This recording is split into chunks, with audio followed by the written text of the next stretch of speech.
દલિત સમાજના યુવક ભાવેશ વાણવીની ગઈકાલે થયેલી હત્યાના પગલે રાજકોટ સિવિલ હોસ્પિટલ બહાર મોડી રાત્રે દલિત સમાજના લોકો ઉમટી પડ્યા। પોલીસ સરકાર વિરુદ્ધ સૂત્રોચ્ચાર કરવામાં આવ્યા, ન્યાયની માંગ કરવામાં આવી। હજારોની સંખ્યામાં દલિત સમાજના લોકો છે તે ન્યાયની માંગ સાથે મેદાને પડ્યા છે। ત્યારે પરિવારનું હૈયાપાટ રુદન સામે આવ્યું છે।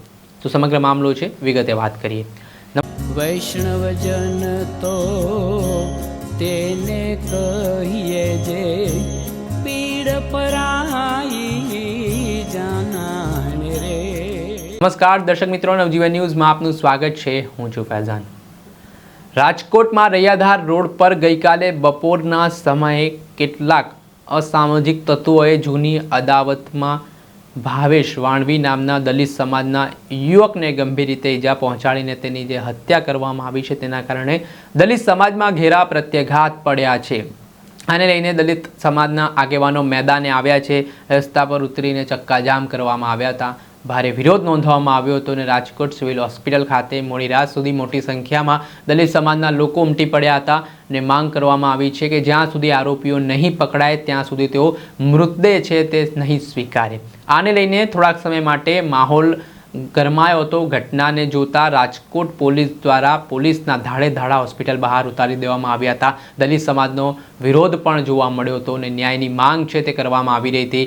રાજકોટ પોલીસ તેમજ ગૃહમંત્રી વિરુદ્ધ પણ સૂત્રોચ્ચાર છે તે કરવામાં આવ્યા હતા અને આ ઘટનામાં એક કરુણ દ્રશ્ય પણ સામે આવ્યા હતા કે જ્યાં યુવક ભાવેશ વાણવીના મૃતદેહ પાસે તેના પરિવારજનોનું હૈયાપાટ રુદન છે તે જોવા મળ્યું હતું। તેમની પત્ની છે તે કહી રહ્યા છે કે મને પણ હવે ઝેરી દવા આપી દો, મને નથી જીવવું, મને મારો ભાવલો જોઈએ। એ પ્રકારના દ્રશ્ય સામે આવ્યા છે।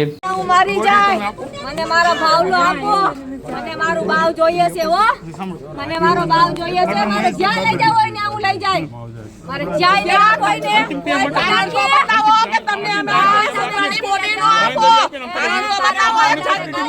કારણ તો તમારી પાસે હશે ને, હે હાલો હાલો કાઢો હાલો, બાકી મને મારી નાખો।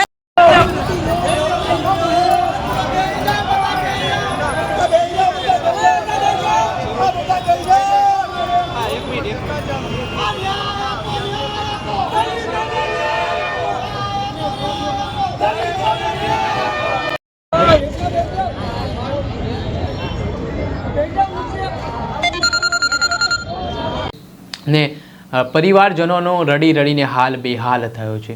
આ ઘટનામાં થોડાક સમય માટે મોટી સંખ્યામાં લોકો ભેગા થયા ને જે મૃતદેહ છે તે ન સ્વીકારવાની શરતે જેમાં જે વિવાદ થોડાક સમય માટે પોલીસ સાથે થયો અને ઘર્ષણની સ્થિતિનું પણ નિર્માણ થયું હોય તેવું કહેવાય રહ્યું છે। જોકે પોલીસે ટોળાને વિખેરવ્યા હતા ને આ ઘટનામાં જે આરોપીઓ છે તેમની સામે હત્યા, અપહરણ તેમ આર્મ્સ એક્ટ હેઠળ કાર્યવાહી કરવામાં આવી રહી છે।